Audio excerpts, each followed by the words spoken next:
Broadcasting live statewide from the Civic Media Studios in Green Bay. This is Nite with Pete Schwaba, your inside source on everything entertainment from Wisconsin to Hollywood. Whatever gets you through the night, it's all right. And now, a guy who's accepting of all but confused by pronouns, Pete Schwaba. Well, welcome to Nite.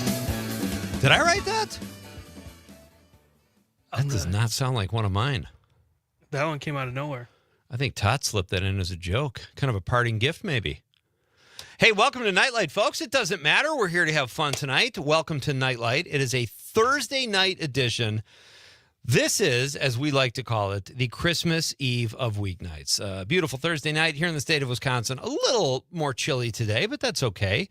We had a great day here in Green Bay. Hope you're having a great day wherever you are in our wonderful state, and hope you are ready for some Nite. We've got a great show tonight.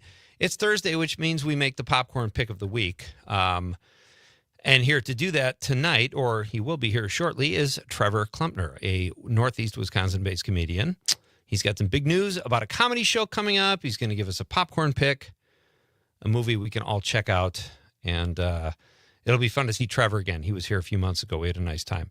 And then at 7:20, our pal Matt Miller, Milwaukee-based film critic, joins me to talk about movies and some of the films he's seen and what we can expect. We are getting close to the holidays, and there's actually some really good films coming out in November, which should make up for some of the slowness at the box office in October. So Matt will be here at 7:20. Two great guests. Very excited to talk to both these guys tonight.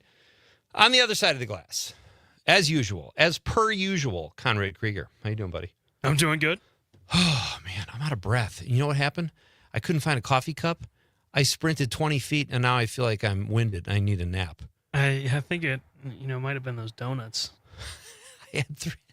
It's so funny that yesterday was our donut question. And I got off my schedule because I came down here today. I came down a little early because I wanted to see the Springsteen Deliver Me From Nowhere movie on the big screen. And I managed to do that. I saw it here in Green Bay at Bay Park Square. It was great. I liked the movie, but I got off my eating schedule. So I stopped and I got a sandwich at a place. I won't say the name of this place, but man, it's like, this is going to sound really cheesy, but when you make a sandwich, make it with care. Make it like I'm your son and you're sending me to school and you want me to look good in front of all the other kids when I open my sandwich. I opened the sandwich. It looked like someone had a food fight in the sandwich. It was like the person who made the sandwich took their fist and just threw it on the sandwich, and it was just nuts. I'll say, so I've gone to that place before. Where I ate tonight? Yeah, Okay. no, I've been there. And the last time I was there, the person goes, I put some extra love in it. Oh, that's not good. I was like, what? Extra ham. I'm like, oh, thanks. That could be taken the wrong way, too. I don't know if I want you to put love in my sandwich. I just want the ingredients. Weird way to phrase, I could have just said, I put some extra ham in there for you. How about just, here, I made your sandwich. I put some extra love in this. I'm like, you know what? You can keep it.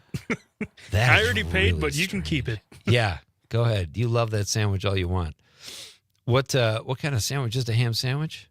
That's ham, Swiss, and some bacon, some cucumbers. It's a serious. Some lettuce. It's a serious some pork pickles.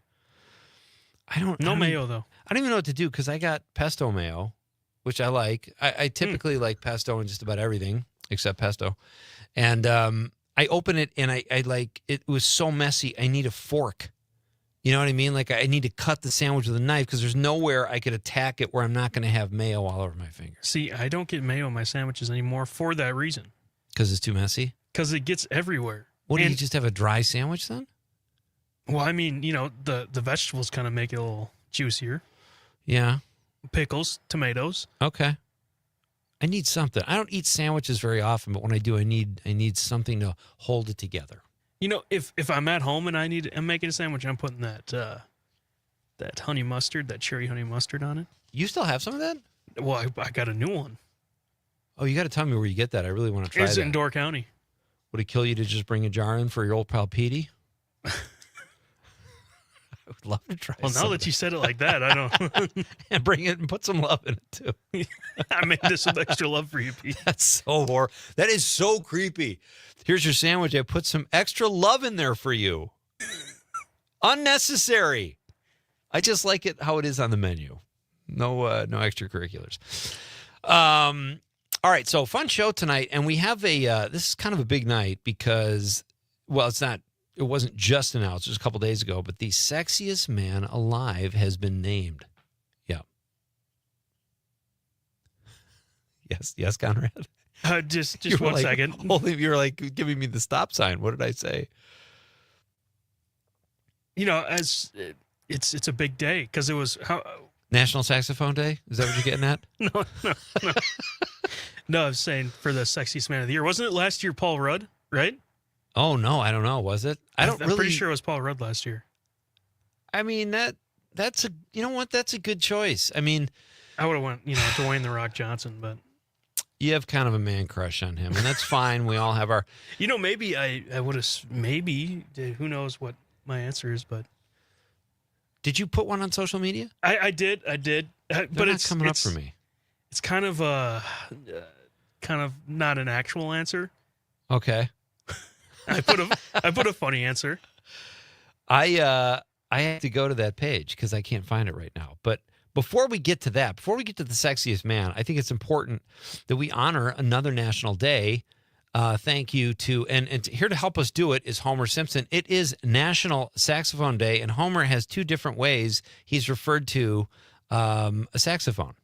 What I wouldn't give to hear Lisa play another one of her jazzy tunes. Saxophone, saxophone. Oh. I miss the way Bart would say something and then say dude. I wish I knew something about the baby I could miss now. So great. The way You got the other one? Yeah, I do. Do you want me to play right go away? for it, yeah. the way you used to feel about your honkama flute. What does that mean? Your honk of a flute. Oh, I have a buddy that always used to say that because I think my daughter played the saxophone for like 3 months. She played the cello for like 4 days. And then she played the saxophone for about, I don't know, like a week or something. And he called out that saxophone thing. I love it. It's great. Oh, yeah. Okay. So saxophone, honk-em a flute. Feel free to share any other names you have for the saxophone. It is National Saxophone Day. And if you have a saxophone story, this is a show where we deal with entertainment on a nightly basis. Local, national, wherever, worldwide. Share your saxophone or your honk-em a flute story, and we will share it. The phone lines are open at 855-752-4842, 855-75-Civic. All right, so I think it is time, without further ado, that we get to our Nightlight question of the night. Let's talk about the question. Okay, question. Question. Pregunta. Question. Okay, I have a question. Questions? This question. Question. Question. Questions. Who do you think is the sexiest man alive? People magazine named I think there have been 37 sexiest men alive, and this started in 1985. There are 4 repeaters. That sounds awful, you saying it like that. 4 repeaters. Why? Because my name's Peter. Yeah, so who do you think is the sexiest man alive? That is tonight's question of the night. You can let us know at 855-752-4842, 855-75-CIVIC. You can text us on the app, or you can drop us a stream comment if you're watching the radio on YouTube, Facebook, or X. And give us a like or a follow there, folks. It's just a click. We love to get your likes and follows if you are following the show tonight on any of those platforms. I'm going to say, I just mentioned I came down here and I saw Springsteen today. I wanted to catch it before it left theaters. I don't know that it's leaving theaters, but this is a Thursday. I thought I better not chance it. So I'm going to say Springsteen. He's one of my idols, and I'll say Bruce. He's got a cool charisma that is, in my opinion, unparalleled. Handsome enough guy, but he's just got a vibe and an energy that is unparalleled in rock and roll, in my opinion. Springsteen is basically, and the E Street Band, they are a bar band, and they sell out 100,000 seat arenas. To this day, he packs in those kind of crowds. And they don't have a lot of bells and whistles. It's dudes playing and dudettes. That's incredible. Like U2 is great too. I love U2. They have light shows and all this kinds of, and it's fun. It's great. But man, Springsteen keeps it real. They are a bar band playing 100,000 seat auditoriums or stadiums, I should say. So my vote is Bruce. What about you, Con? Jonathan Luran. All right, explain. All right, so if you look on the stream, Oh yeah, it's the guy from Grown Ups who was the cross. that's a handsome fella. He talks so weird. You know what? I noticed when you put the picture up in the stream, my name gets cut off, and it looks like Pete. It looks like Pete Schwat. It does. I might change my name to that. That sounds kind of cool. All right, so you went funny. You went with the kind of a humor or kind of a goof thing, and that's fine. Humor is very sexy, I've been told. So say the name again. Jonathan Luran? Jonathan Luran.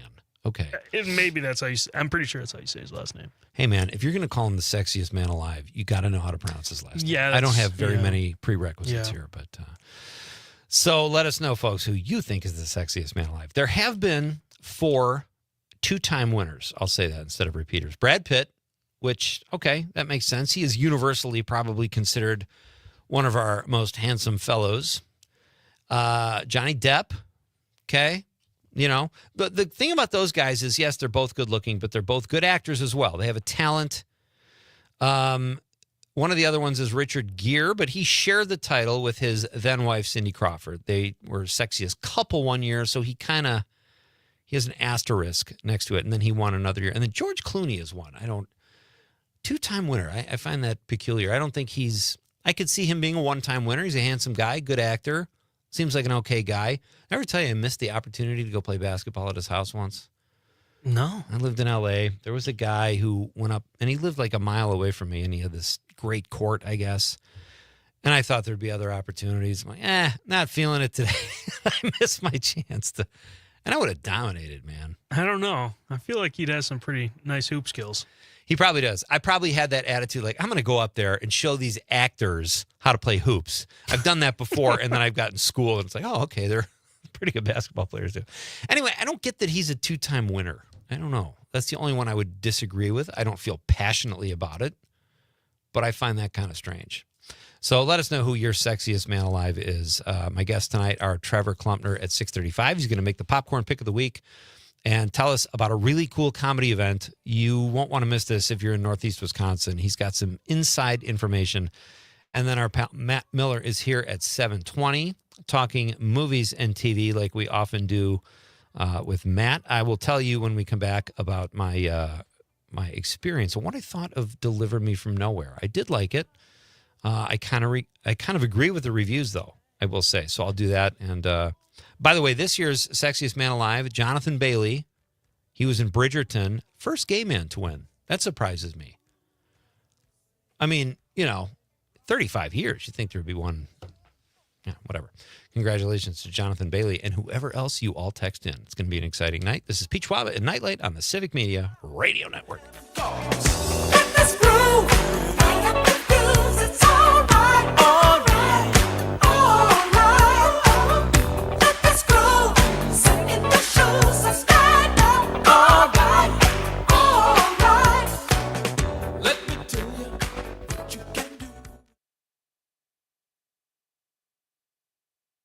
WGBW and WGBW.FM. With locations in Appleton and Oshkosh, Insight Eye Care has been serving the Fox Valley since 1972, offering comprehensive eye care services. Their doctors also share a special interest in treating chronic dry eye disease, providing specialty contact lenses, and expert pediatric eye care. Find Insight Eye Care on North Sawyer Street in Oshkosh and Chain Drive in Appleton, improving lives by improving sight with quality eye care for everyone in your family. Insight Eye Care. Visit WIinsight.com to schedule your eye exam today. When it comes to my lifestyle and diet, I don't always make the smartest choices. Touchdown! Woo! Hey, how about another round and some more chips? But when it comes to taking care of my liver, I do make one very smart choice. Active liver tablets from New Nordic. I used to have real issues with my liver. And at my last checkup, my doc was concerned about my numbers. But since adding a once-a-day active liver tablet, my gut's better, I feel great, and my doctor's happy. I ask a lot of my liver, so the least I can do to say thanks is a daily dose of active liver. We ask a lot of our liver, so give it the support it deserves with an easy daily detox from Active Liver. Made with natural ingredients like turmeric, milk thistle, and globe artichoke, Active Liver helps cleanse and protect your liver so you feel less bloated and more energized. Find Active Liver online at Amazon, Vitacost.com, or iHerb.com. Or pick it up today at CVS, Meijer Grocery, or ShopRite. When your liver is happy, your body is happy. Enjoy life to the fullest with Active Liver. Who's ready to give back with the pack? It's Amanda with another new Wisco 411, letting you know that Wednesday, November 12th from 7 a.m. till 7 p.m., you can join the American Red Cross at the Green Bay Packers Give Back Community Blood Drive. You can schedule your time online or walk-ins are welcome at the Johnsonville Tailgate Village at Lambeau Field. Plus, all participating donors will receive a free Green Bay Packers giveaway item and a pumpkin pie while supplies last. Learn more about it, head to WGBW.FM and click events. Small businesses are the heart of America. As the nation's largest nonprofit resource of expert business mentoring, SCORE has helped millions of entrepreneurs build their businesses for free. Find a mentor today at score.org.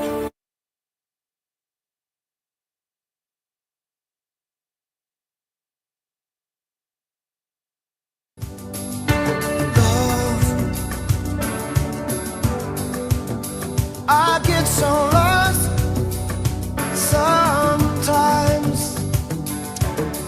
Welcome back. This is Nightlight with Pete Schwaba. I am Pete Schwaba, and you've got the Civic Media Radio Network. We've got a lot of cool stuff happening on the show tonight. Kind of a fun question. People Magazine recently announced their sexiest man alive. It is Jonathan Bailey, actor Jonathan Bailey.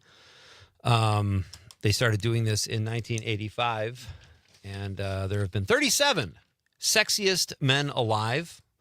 I got the snub again. See, Conrad's only been snubbed a few years. He doesn't know what it's like to be snubbed as many times as I have. I say my sexiest man alive is Springsteen. Conrad says this some goofball named Jonathan. He's in like all the Adam Sandler movies. He's one of those guys that Adam just brings along to have any role. It doesn't matter. He just brings them in. That's hilarious. Is he always cross-eyed in every movie? Not everyone, but pretty close. But he can do that thing. I used to be able to cross one eye. Yeah. He's the sexiness. He's got sex appeal, no question. At least the one eye does. So let us know. Trevor Klumpner will be here at 6:35. He's going to make the popcorn pick of the week and give us information on a really cool comedy event that's coming up. And our pal Matt Miller will be here at 7:20 to talk movies. He's seen some great flicks, and we're going to talk about what's coming up as we get closer to the holidays. That will be fun. I mentioned that I saw Springsteen Deliver Me From Nowhere. I came to Green Bay a little early today and saw it. You know, I sat in that. I went to Bay Park Square where they have the recliner seats, and it's just a little too comfortable. I'll say that one time I was watching a movie and I actually laid down, and then I realized how gross it was after. I was like, they'd never clean these. It is a little like I wore, is that called stadium seating or recliner seating, whatever they call it? I wore clothes that were conducive to sitting in something that might be gross. Yeah. Like I wore a pullover that was not fleece or something couldn't stick to it. I'm going to go home and throw it right in the wash because I seriously doubt they wipe those down after every viewing. But I did like Springsteen Deliver Me From Nowhere. As I've mentioned before many times on the show, I'm a huge Bruce Springsteen fan.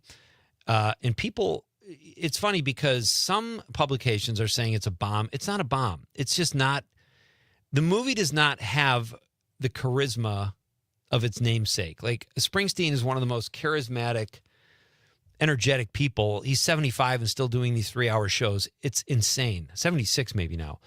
This movie is about a small part of his life where he was dealing with depression.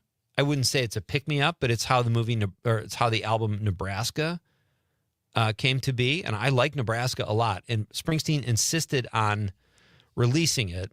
And his record company was not happy. He had just done Born to Run and The River. And Born in the USA was a year or two away. And in between there, he released Nebraska, a very cathartic album, dealing with his childhood and his dad. He had a very complicated relationship with his dad. And there were elements of the movie. It was really good. It was a very good movie. I don't know that I loved Jeremy Allen White as Springsteen. I did in the previews and in the trailer. He seems like he kind of looked like him, or they have a similar kind of blue-collar good looks. But Jeremy Allen White is so Jeremy Allen White. He just has such a distinct look. I don't know that I loved him as Springsteen, and it's not like he did a bad job. I just don't know that I totally bought it. Jeremy Strong, however, was unbelievable as Springsteen's manager, John Landau. Just really solid. I would imagine he'll get an Oscar nod for supporting actor. He was great. And a good cast. Stephen Graham plays his dad. Very good.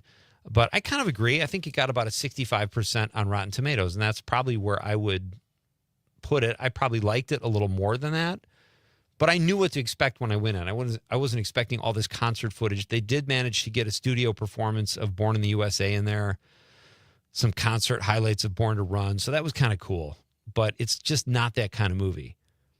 Springsteen told the record company he did not want any singles from the album. He did not want his face on the album cover, and he refused to promote the album. And they still released it, and it still sold 3 million copies. I think it was the third highest album of the year without any press, his picture, anything.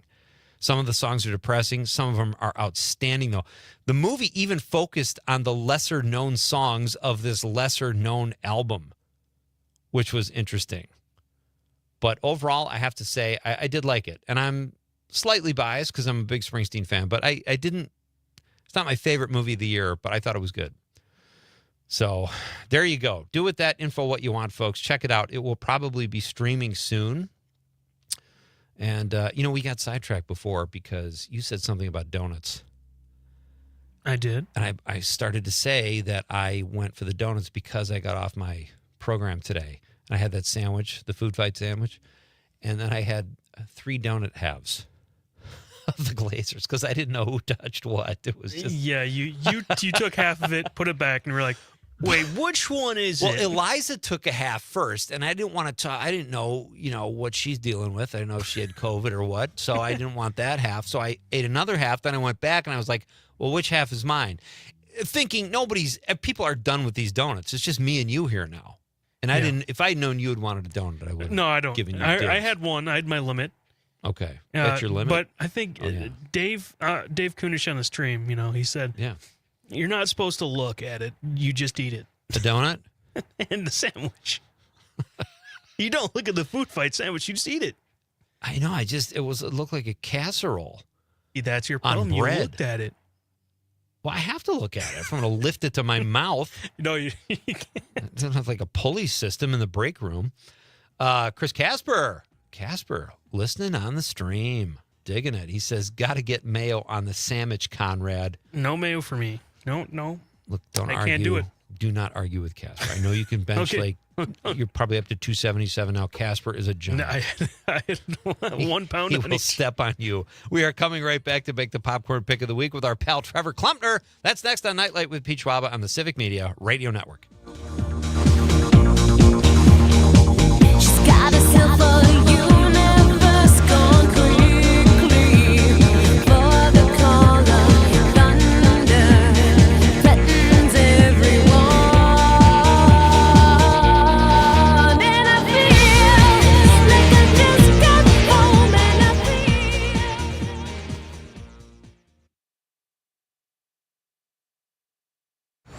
From Denmark to De Pere, this is 97.9 WGBW.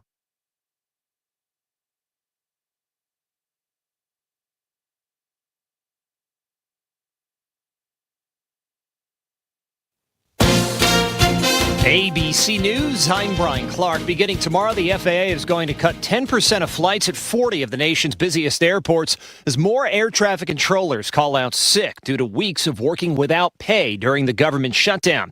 Aviation reporter Sean Cadehe with the Points Guys says while some airlines are being more lenient with their cancellation and change policies. If I were flying this weekend, I would be glued to my email, to my airline's mobile app. Make sure you have it downloaded, you're logged in, and that they have your contact information. They probably do if you booked your flight online, and really just kind of wait to see what your options are. The government shutdowns also impacted funding for the SNAP Food Assistance Program. A federal judge today ordered the Trump administration to fully fund the program within 24 hours, saying that 16 million children are at risk of going hungry. Tesla shareholders approved a new pay package for Elon Musk that could be worth $1 trillion. This is ABC News. The Packers meet with a free agent. Hi, I'm Mike Clemens with Sports. NFL, the Packers interviewing defensive back Asante Samuel Jr., who spent 3 years with the Chargers. He's now a free agent coming back from injury. He met yesterday with Carolina, and he has visits set up with another 4 or 5 NFL teams, including the Vikings. His father, Asante Samuel Sr., also a standout defensive back with 51 career interceptions. College football, the Wisconsin Badgers back at practice after having a bye week. They've been hit hard with injuries on offense this year, including center Jake Renfro with season-ending surgery last week. Head coach Luke Fickell. We haven't had our starting quarterback, and we've had to try to grow through those things along with where we've been with the offensive line this year. It is probably something that's even been a little bit more of Achilles' heel than the quarterback position, if you really look at the grand scheme and how we really are building to be successful. Wisconsin will host number 24th ranked Washington on Saturday. Kickoff at Camp Randall, 3 p.m. With Sports, I'm Mike Clemens. On your entertainment beat, I'm Pete Schwaba. Health concerns will keep Bad Company singer Paul Rodgers from attending the band's induction into the Rock and Roll Hall of Fame. Bad Company is scheduled to be inducted November 8th. The 75-year-old Rodgers announced the bad news on social media and added that former bandmate Simon Kirke would fill in for him. The band's hits include Feel Like Making Love, Rock and Roll Fantasy, and Bad Company. Just 2 weeks after the release of Season 2 of Netflix's romantic comedy series, Nobody Wants This, the streamer has announced there will be a Season 3. Kristen Bell plays a sex therapist and podcaster who is agnostic, and Adam Brody plays a rabbi who falls in love with her. Hot fun in the summertime. Adam Brody was on Nightlight a little over a year ago and talked about how much he liked the role in the show. You can catch up on the first 2 seasons of Nobody Wants This on Netflix. For more showbiz fun, tune in to Nightlight with me, Pete Schwaba, weeknights from 6 to 8 p.m. on the Civic Media Radio Network.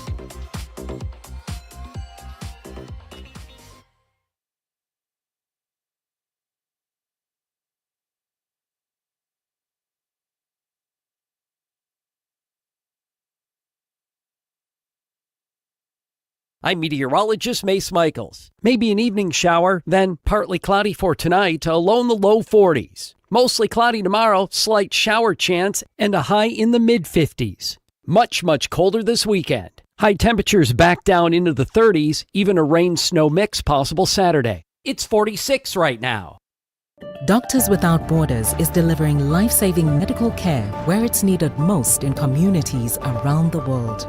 From bandaging war-wounded patients in Sudan to providing clean drinking water in Haiti, we're in more than 70 countries worldwide, bringing patients from sick to recovering, from emergency to aid, from crisis to care. This life-saving care is made possible by a global movement of supporters like you. Thank you. The Maggie Dawn Show. State Senator Sarah Kieski, I want to talk about campus closures, especially the UW Baraboo closure. To see these closures keep happening is heartbreaking, and seeing that there's not been an appreciation of not only the importance of this for students, but really recognizing that these are economic drivers in these small rural communities that is having a huge impact. The award-winning Maggie Dawn Show, weekday afternoons from 4 until 6. Teachers are diverse, skilled leaders, innovative.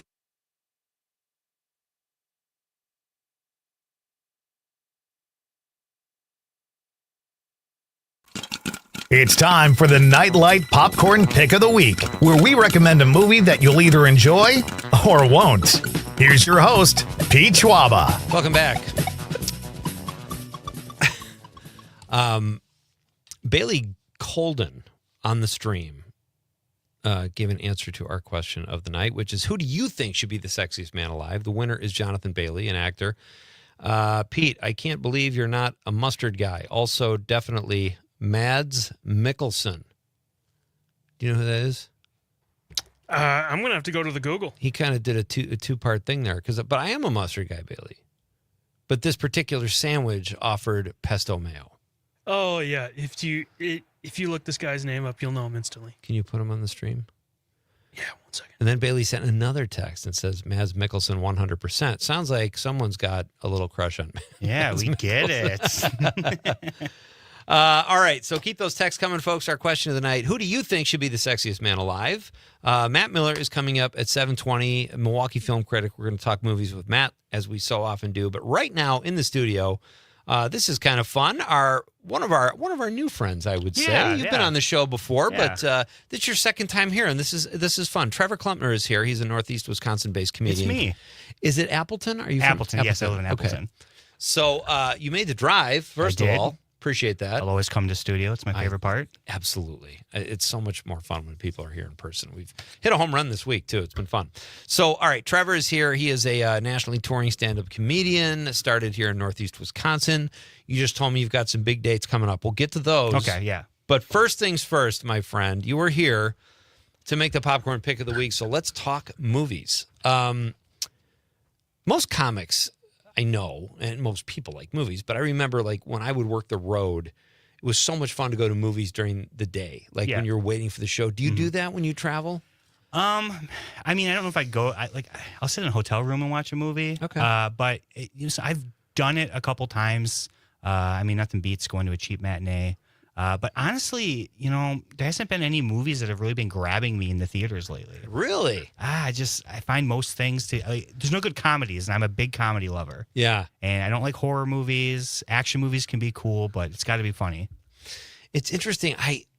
Comedy is my background. I was a stand-up, then I was a comedy writer, but lately I just cannot bring myself to watch comedy. For years now, I like a mystery, They a don't cop exist show. anymore. Well, that's a good point. Yeah. Yeah, they're few and far between, certainly in the theaters. But so is comedy your genre, would you say? Oh yeah. For Since I movies? was a little kid, for sure. Okay, so I'm getting a little hint or insight here into what your popcorn pick might be, or at least what category it might be. How do you prefer to watch movies, Trevor? You like to go to the theater or stay at home? It depends on the movie. Like I went to a 24-hour watch of like all the Marvel Avenger movies a couple years ago. Oh wow! And that was fun. I was with two of my best friends. We had a really good time. Anything like that, I really enjoy. Like if it's like a big movie experience, I'll go. Especially if it's something I really want to see and I can't wait. Otherwise, man, just ordering some pizza and watching it at home, you can't beat that. That's not too bad either. Yeah. I have to say, I'm a theater guy. I prefer the theater anyway. I don't think you can beat that experience and watching something and having that collective reactions that you have throughout the course of the movie with a group. What do you have? Do you have a favorite movie snack? Man, if I'm at the theater, I like a Junior Mint. Nice. Yeah, I the like a Junior Mint. classic. Yeah. All right. Junior Mint. Probably get like a cherry Coke. Always get a tub of popcorn. Can't go wrong there. And yeah, just pretty simple. You know what's brutal is I literally today, I was saying earlier, I went to a movie today at the Bay Park Square. And I've been on this great program where I've been eating well and eating healthy, but there's something about a movie theater that when I go in there, I'm going to just eat crap. Yeah, it just breaks you. My girlfriend really likes this chicken sandwich the Marcus in Appleton has. And I'm like she'll go out of her way to get this chicken sandwich. She won't even see a movie.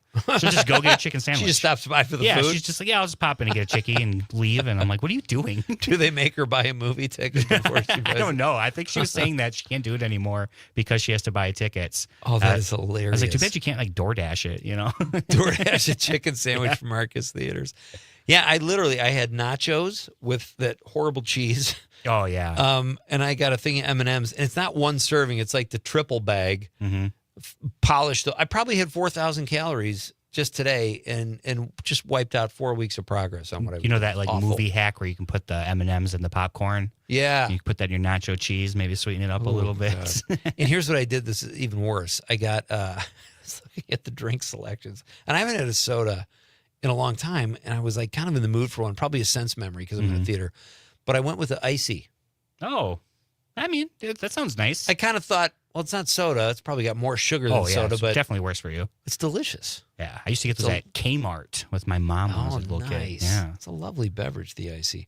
And what does your snack choice change from the theater to at home? Do you do anything differently at home? Yeah, I mean, at a theater, you can get a hot dog, a chicken sandwich, those kinds of things. But at home, it's whatever you want. Like I say, you can order a pizza. I could order, Chinese food, whatever I want. And then the thing I like is if you're watching a movie with someone, I like to make fun of it, but I also don't want to miss anything that I'm watching, so I can pause it. That's literally the only reason I like watching it at home. Yeah. Is I can like pause it to say something, a thought that I had about the movie, and then we don't miss anything. That's a great idea. You know, it's funny because that's why I don't like watching it at home, Oh, because okay. I know I'm going to get questions. My Yeah. wife is going to say, "What movie was that guy in?" And I'm Oh. going to go, "This one." Oh, see, I'm that guy in the relationship. I'm that person. And then you got to rewind it, and it's like, but I know, I don't know, but sometimes she'll ask a question, I'll do the old make a big production before I pause it, Do you have a favorite movie cocktail at home? Do you ever pair your cocktails with your movie? See, just like watching movies, I'm a simple man. I just like drinking scotch. No matter what the occasion is, I'm a scotch guy. I'm a big Glenlivet fan. Nice. There's this Mortlock made this scotch I used to love, but you can't get it anymore. But yeah, I'll drink some scotch, and that makes me happy. Man, you are bringing back some great memories. I love scotch. Oh, it's the best. I haven't had it in a while, and I don't think I'm completely done with alcohol, but I will say, you just saying that made me want to watch a movie at home tonight and have a glass of scotch. Yeah, watch like a classic, an old film. An old film, Yeah. a film noir, or like a good cop. Every Yeah. cop movie, it seems like they're always pouring scotch, yeah. and then they'll down it before they make a decision about a crime or something. Yeah. And I love sipping scotch and watching movies. So the Glenlivet, how many years? What do you drink? I mean, you can't. I think it's the 12. That's like the basic one you can get at the store. You can't. I tell people, like, if you're trying to get me a gift, just get me a 12, and I'm happy. But otherwise, if I'm going aged, I don't really care about the Glen. It's again this Mortlock. You can't find it anymore. It's like aged in these casks, but I think it's like a 28 year in cherry casks, and so good. But otherwise, it doesn't really matter to me. Like, if you go to a bar, a dive bar at least, you can't get like a Glen 12. I have to get like Johnny Walker or Dewar's, and I make do. And Dewar's is actually not that bad. Do you go rocks with your Neat. Glenlivet? Neat. Okay, that's same here. Yeah. I will say I got really into. What does Glen 12 go for now? 40, It's like 30 $50. 50 bucks. Wow, that's gone up. Oh, really? It used to be a cheaper one. Used to be cheaper. Well, when I lived out west, it was cheaper just because of the supply and demand or something. Okay. I don't know. But I found a scotch at Trader Joe's called Highlander, I think it was called. I've seen it. I've never had it. That at the time you could get for $16 a bottle, Ooh, and it was that's not bad. 10-year-old scotch, and it was the best. I loved it. It was a great scotch, and it was a great movie watching scotch because it tasted so good. Neat. I mean, I've gotten the Costco scotch before, and it's not bad. Huh. You get a giant bottle. It can't be more than $30 for that. Oh, not Yeah, for a doesn't big taste bad. bottle. Yeah, it's mixed though. I've had the guys that introduced me to scotch were friends of mine, and they would break open occasionally like a 50-year-old bottle. It's like it's great, but scotch drinkers, they give you like that much. Yeah, that's all you need. That's all you need. It's a tasting drink. It's not. You're not trying to get wrecked. Oh, speak for yourself, Yeah. pal. No, but like you feel weird about asking for more. Oh, because yeah, it's yeah. 50 years old. Yeah. It probably costs $200 or whatever for the bottle. But all right, we got off on a tangent there. But some movies lend themselves to different. Like an old fashioned would go well with an old movie too. I Yeah, that think makes something sense. like that, or a martini if you watched a cop show or something. Have you ever snuck booze into a movie theater? I mean, I've definitely snuck in a couple shooters of Fireball before, just for fun. But it's not a huge thing that I like to do. Okay. Depending if I'm going to the movie theater, I feel like I have to be somewhat present because I just spent the $100 to go to that movie. Right. You could have had 2 bottles of Glenlivet. Yeah, for the price of the exactly. movie. My guest is Trevor Klumpner. He is here to make the popcorn pick of the week, folks. We are getting ever closer to getting a movie recommendation from our pal Trevor. He is here in the studio with me on Nightlight tonight. And how do you feel about previews, Trevor? Do you like them? I like a trailer. I like watching the trailers. Same. I like to go early just to watch the trailers because I'm like, what is coming up? And I don't know how they are now, but they used to be amazing. Because there wasn't the internet, so I'd just be like, that's what's coming out in a year, and I'd be so excited for it. I agree. I like the trailers. Con, do you like the trailers? I really did when I was younger, but yeah, I think now they just show too much where I'm like, I just saw the whole film right there. Oh, in the trailer. Yeah, I I agree know with what that. happens at the end now. I feel like that was the new Naked Gun. I was like, okay, I think I saw all the good jokes. All the good gags, yeah. That's the perfect example because like cutting a trailer is an art form in and of itself. It's like there's people that are very good at it. All right, so what do you do, Trevor, when people are loud? You paid good money. You just said you drop $100, or you can at a movie theater if you go with like 4 people and get snacks. What do? Do you tell them to shut up? You give them the side eye, or so here's the thing. I am very what's the word I'm looking for? I'm very avoidant when it comes to controversy. Non-confrontation. Except for in a movie theater. I will say something. Nice. I will stand up, I will talk to you, I will address you like a man. Wow. And be like, hey, either you stop talking or you can leave. It's the same with comedy shows. I won't put up with it. If you're talking during the show, you're done. I don't care. I was security at Skyline for too long. I can't deal with that. Oh, is that what you did before you started comedy?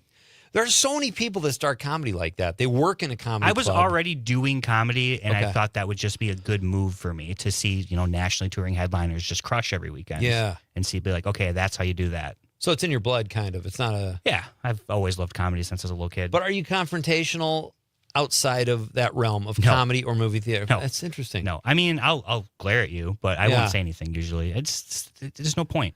My go-to is, this isn't your living room. Yeah. And sometimes they shut up, and sometimes they look back at me, and I'm like, oh, God, I'm too old to get in a fight. It's not worth it. It really irritates me. It's like, we all paid money to be here. Shut up. Exactly. Same thing with a comedy show. Yeah, right? Watch it at home. All right. Trevor Klumpner, I think it is time to get your popcorn pick of the week. So, Conrad, if you please. Northeast Wisconsin-based stand-up comedian, the very funny Trevor Klumpner. What is your popcorn pick of the week? It's The Lost Boys. Oh, wow. Yeah, nice. It's The Lost Boys. I love that movie. The original with Jason Patrick. Yeah, it's one of my favorite movies. Dude, nice. Yeah, the scene where he's like, it's maggots, Michael, makes me laugh every time I see it. I don't even, it's been so long. Oh, he's like eating rice, and he's like, it's maggots. And then he looks in, and it's maggots in his rice. Oh, I think it's hilarious for some reason. You ever seen that movie, Con? I haven't. It's worth a rent. It's really good. Is Kiefer Sutherland in that? Yes. He's he's the head vampire. He's the head vampire, and you got Jason Patrick as the protagonist. Mm-hmm. And there's that crazy concert scene where that oily guy is I was just going to say, the sexiest man, Timmy Caparella. That's who the that is. saxophone player. National Saxophone Day as well. Oh, nicely done. That's a comic doing a callback. That's great. Was he the guy singing? Yeah. He's playing the saxophone, just ripping it up. But I still believe. Yeah. I still believe. Wow. Very well done, Trevor Klumpner. We're going to break his pick down a little more when we come back, and he's got some big news about an upcoming show he's part of, so we'll do that next on Nightlight with Pete Schwaba on the Civic Media Radio Network. Take them on, my Lord. Hallelujah. My sweet Lord. Hallelujah. Oh, my Lord. Hallelujah. My sweet Lord.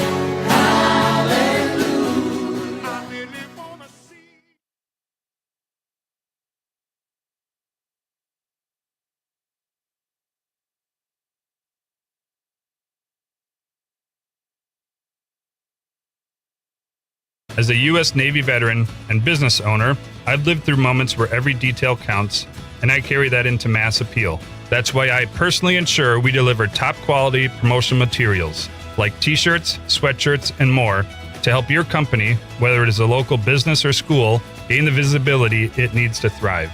Your logo is our business, and we're here to make your vision come true. Go to massappealwi.com or drop by their shop on Lineville Road, just off Highway 41.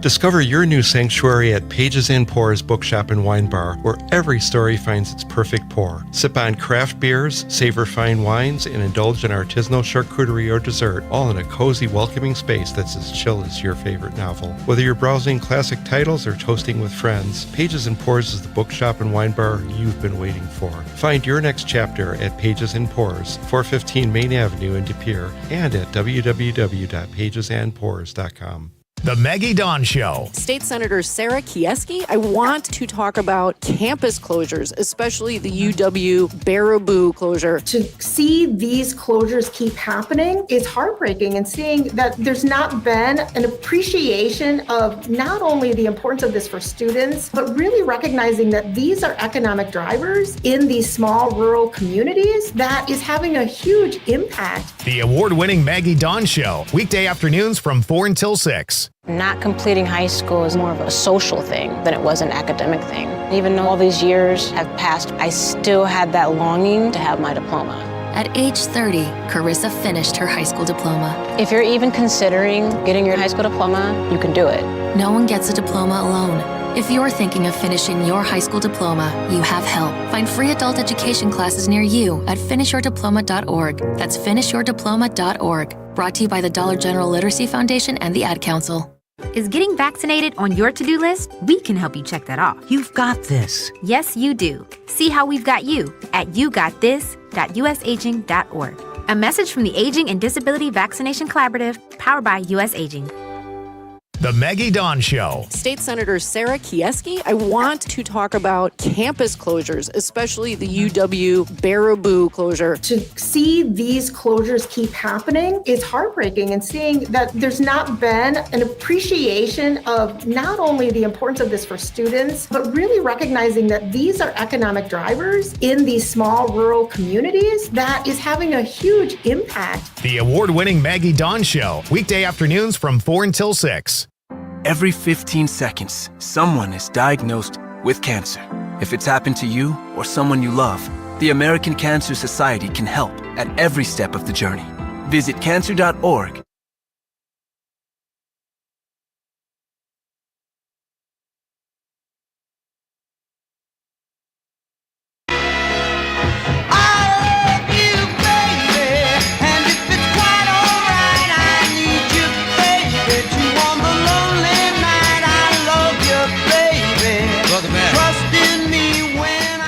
Nightlight with Schwaba. Great to have you with me on this Thursday night, coming to you live from beautiful downtown Green Bay, broadcasting statewide on the Civic Media Radio Network.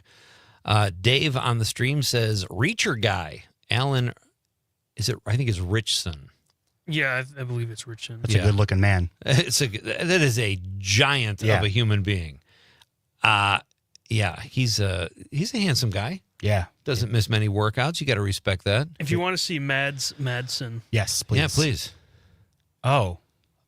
Yeah, he was in Star Wars? 007. Oh. He's got kind of a different look. I could see why Bailey would have a little man crush on Mads. That's a good choice. Okay. Dave also says Malort. Who is Malort again? That's the alcohol or rubber band liquor out of Chicago. It's horrendous. You don't need to have it. Oh, it's not a dude. I thought it was like a rapper or something. Like that was the sexiest man alive. I thought that was this Malort. Yes, of course. We've talked about that before on the show. It's a little bit. Not good. No. Malort. It was made as a joke, I feel like. It's like the Blatz beer of spirits, maybe. All right, so Trevor Klumpner is my guest. He is here in studio. He made the popcorn pick of the week this week, folks. It's The Lost Boys from probably 1987. Sounds right. 6. Before I was born. Yeah, starring Jason Patric. Kiefer Sutherland is one of the vampires. It's a great vampire movie, and it's one you kind of forget about, but it's really good. Yeah, it's one of the best. Con, can you Rotten Tomatoes that? Yeah, I'm going to have to give that a rewatch. And that was kind of the movie that put Jason Patric on the scene, I think. That was like his first.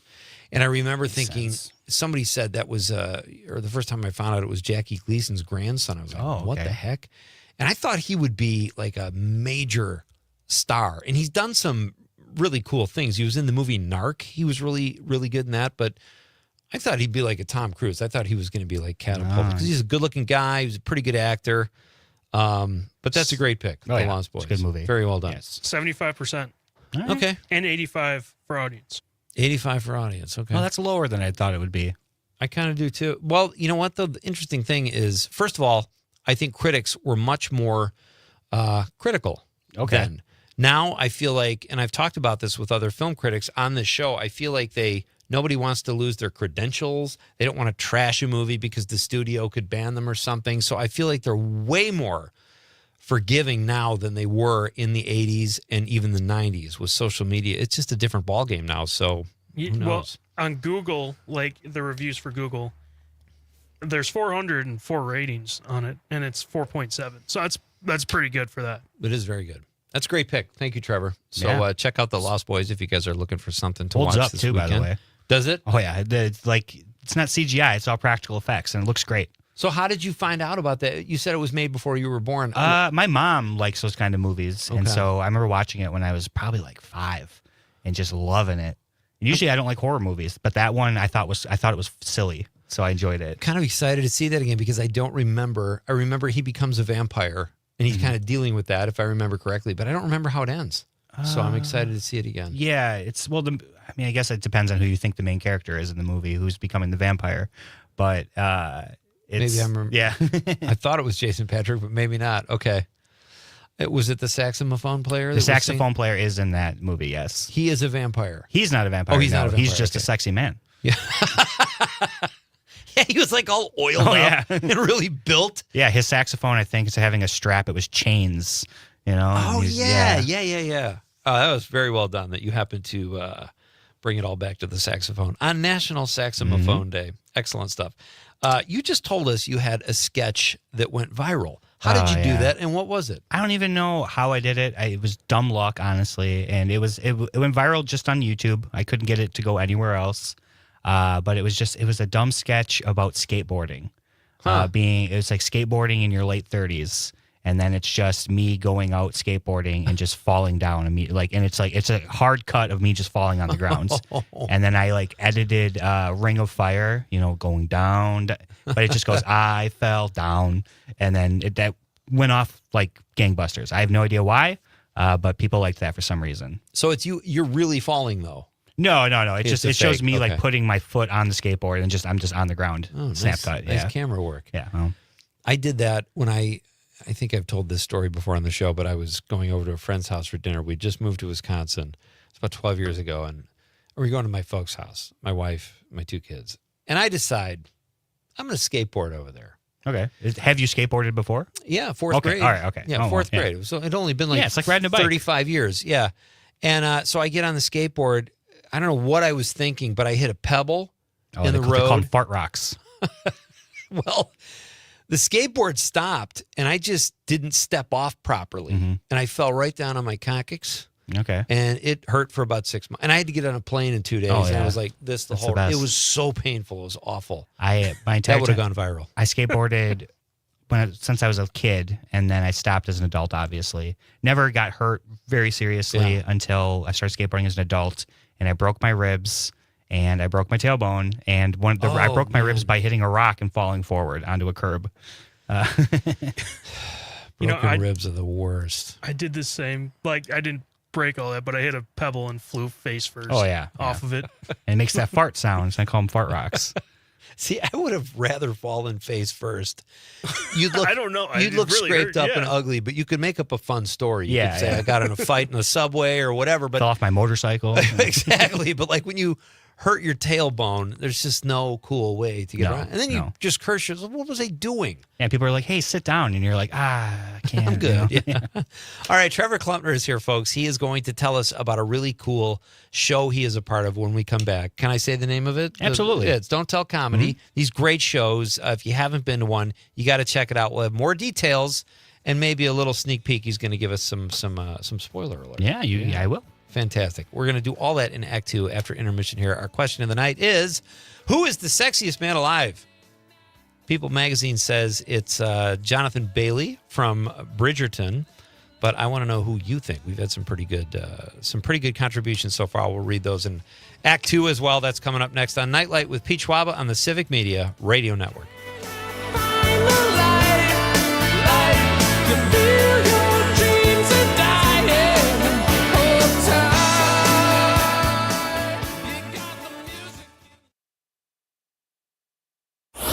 If it happens in Wisconsin, Local news and timeless hits. WGBW, Denmark, Green Bay. ABC News, I'm Dave Packer. Mass cancellations at the nation's airports. The FAA ordering airlines to cut flights by 10% at 40 major U.S. airports. Amid a shutdown of air traffic controllers during the government shutdown. ABC's Rachel Scott is at Reagan National Airport. Delta Airlines says they'll cancel 170 flights tomorrow. American Airlines, 220.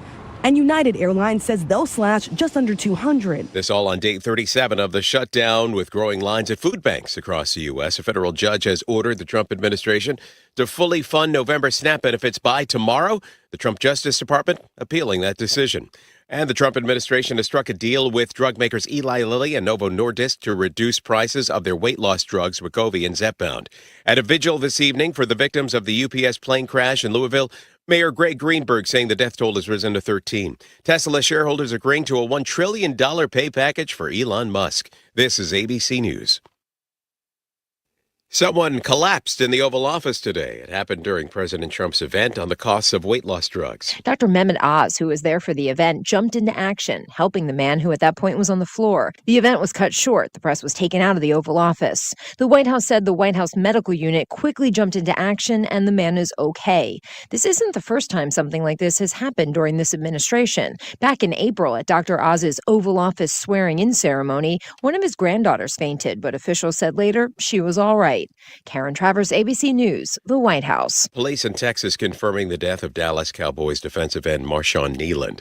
The 24-year-old apparently died by suicide after evading officers in his vehicle and then fleeing the scene of an accident on foot.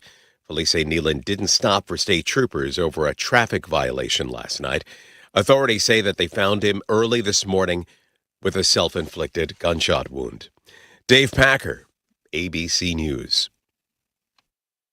Doctors Without Borders is delivering life-saving medical care where it's needed most in communities around the world. From bandaging war-wounded patients in Sudan to providing clean drinking water in Haiti, we're in more than 70 countries worldwide, bringing patients from sick to recovering, from emergency to aid, from crisis to care. This life-saving care is made possible by a global movement of supporters like you. Thank you. The Maggie Dawn Show. State Senator Sarah Kieski, I want to talk about campus closures, especially the UW Baraboo closure. To see these closures keep happening is heartbreaking, and seeing that there's not been an appreciation of not only the importance of this for students, but really recognizing that these are economic drivers in these small rural communities that is having a huge impact. The award-winning Maggie Dawn Show, weekday afternoons from 4 until 6.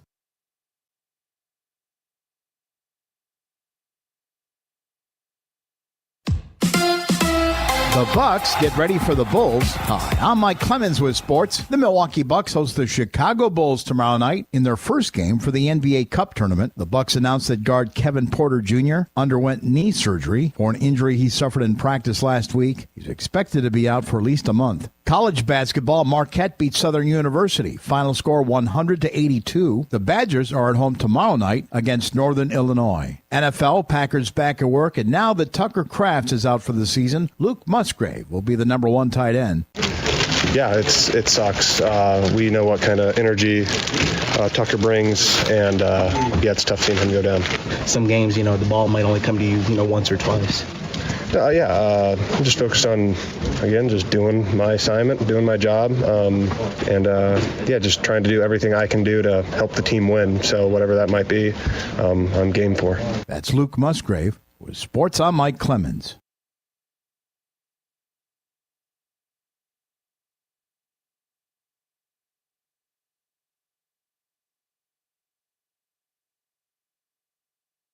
I'm meteorologist Mace Michaels. Maybe an evening shower, then partly cloudy for tonight, a low in the low 40s. Mostly cloudy tomorrow, slight shower chance, and a high in the mid-50s.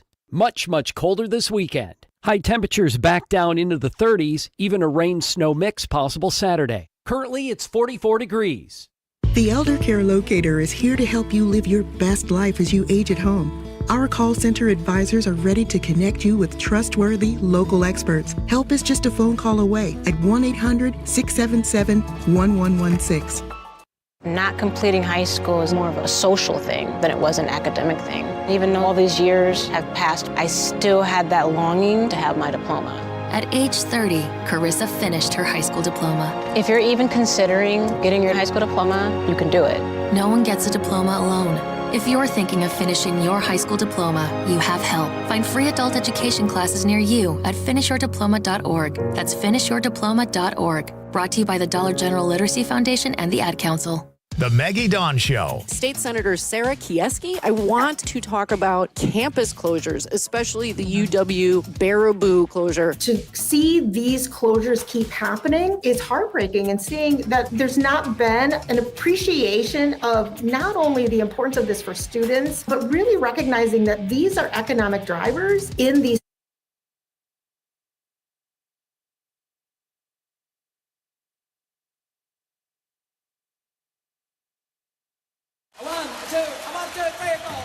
Broadcasting live statewide from the Civic Media Studios in Green Bay. This is Nightlight with Pete Schwaba, your inside source on everything entertainment from Wisconsin to Hollywood.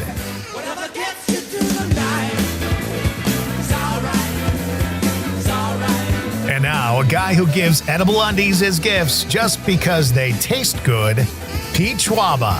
Welcome back, folks. Hope you had a great intermission. It is time for Act 2 here on a Thursday night edition of Nightlight. If you missed the first hour, you can always catch it on the podcast at civicmedia.us. We catalog all our shows there. Just go to civicmedia.us, Nightlight with Pete Schwaba, and you can catch up because we had a great time in the first hour. Conrad made things very awkward when he said he had a sandwich. Tell us what the guy said to you. Well, you know, he said I made it with extra love. Here's your sandwich. I made it with extra love. And an extra ham, you know? Both inappropriate things to say. That's terrible. I didn't ask him to do it. No, and that's what makes it... You could say that's what made it a beautiful gesture, or you could also say, what are his motives here? What is the extra love in the sandwich? Yeah. If I didn't know, It's the roofie between the cold cuts. I think he would have voted you the sexiest man of the year, Connor. He probably would have. Conrad, sorry. Our question of the night, folks, is who is the sexiest man alive? People recently named their sexiest man alive, as they do every year, and this year's winner was Jonathan Bailey, an actor from the show Bridgerton and he's got many other credits too. The first gay guy to be the sexiest man alive. I find that strange in 40 years. Yeah. There's a lot of handsome gay guys. Yeah, for sure. So, but pick whoever you want. Share with us who you think the sexiest man alive should be. I said Bruce Springsteen. Conrad, sometimes you make things just to be funny, and I can't. I have to ask you constantly who the person's name was again. Now I forgot. Malort. Jonathan Luran. That's it. The guy in every Adam Sandler movie you've seen. Which is one. No, I've seen more than that. Again, there he is on the screen. Yeah. There he is. Are you an Adam Sandler fan? Yeah. Okay. And I'm going to ask his name again. It's not that important. Okay. And Trevor Klumpner is here. He made the popcorn pick of the week, which was The Lost Boys, an excellent pick, a vampire film from 1987-ish, starring Jason Patrick and Kiefer Sutherland. A great pick. Check it out if you haven't seen it. Matt Miller will be here at 7:20 tonight. We'll be talking movies. And as usual, it's always more fun when you guys participate. So keep those texts coming. We will get caught up on texts in just a moment. But for right now, Jim from Appleton says it's a Saxamahorn. Sexiest man alive is without a doubt Mark Ruffalo. Mark Ruffalo is a good-looking guy. I got to give it to him. But part of it is like he's just a talented guy. Very charming. Very charming. I'm not like the fact that we're all guys saying we think this guy is the sexiest guy alive doesn't mean necessarily we think they're like, we want to make out with them. It just means, and maybe you want to. I don't know. But I'm just saying, like, there's all kinds of components that go into sexy. Would you agree with that? Oh, yeah. Okay. And Mark Ruffalo, awesome actor. Love him. I just watched Task, and he is outstanding. Oh, I love that. Did you watch the show? The accents made it hard for me to take them seriously.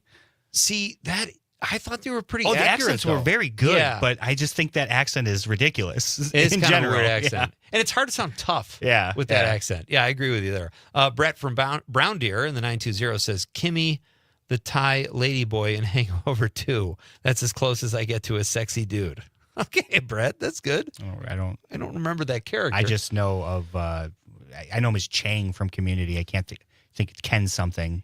Oh, yeah. He's a judge on one of the shows, too. Yeah. He's a doctor. I can't remember his last name. Ken Jeong? Ken Jeong? Sure. Yeah. Yeah, I know who you're talking about, though, and very funny in The Hangover. Monica from Mount Horeb says Sung Kang from Fast and the Furious. Am I saying that right? You guys know that guy? No. Thank you, Monica. Anna from Madison in the 608 says, I think Ryan Gosling is the sexiest man alive.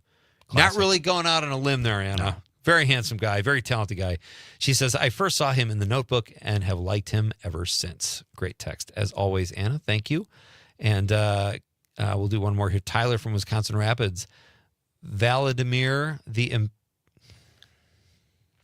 Is it Vlad the Impaler? Yes. Yeah. Putin in drag on horseback, bare-breasted. See, Tyler, he just likes breasts. It doesn't even matter if they're women or men. He always has to.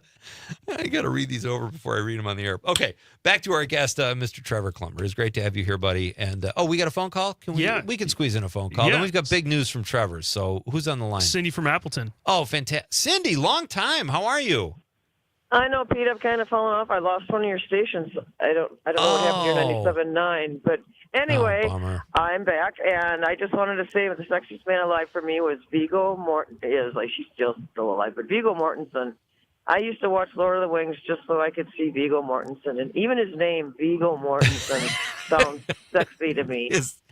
Got that helps. See, I knew when I was 21 I was never going to win this award, not just because I'm not good looking enough, but Pete Schwaba. That's not going to work for the he's a sexiest man. man. I'm done. Forget it.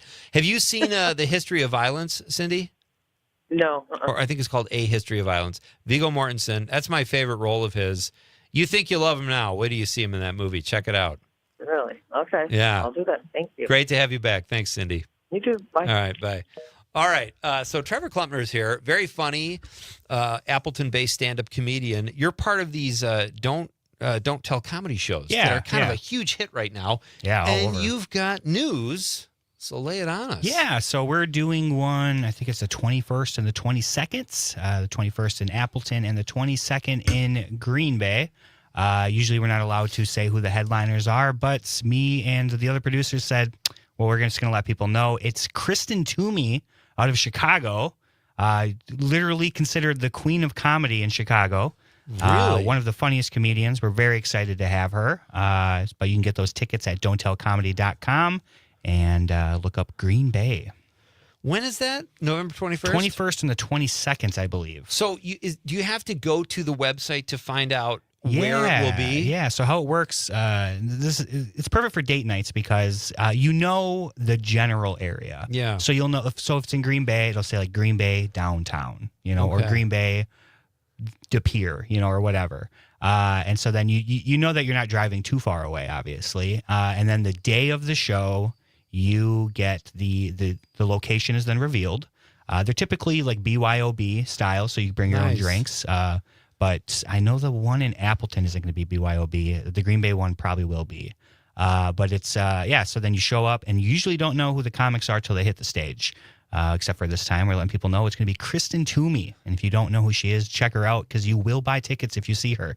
That's how funny she is. Look her up on YouTube and check out some of her clips. Okay. Yeah, one of the best. That's outstanding. And I love that you gave us a little spoiler there. That's Yeah, it's the first place I broke it. I'm going on some other programs to break it, but this is the first. Oh, thank you very much. Appreciate that, sir. What can you get in trouble for that? I know it's a national. You told me it's a national organization. I don't think so. I think all they care about is that we sell tickets at the end of the day. Yeah. And you don't know who the other comics are. And we have some big names coming through to open up the show even.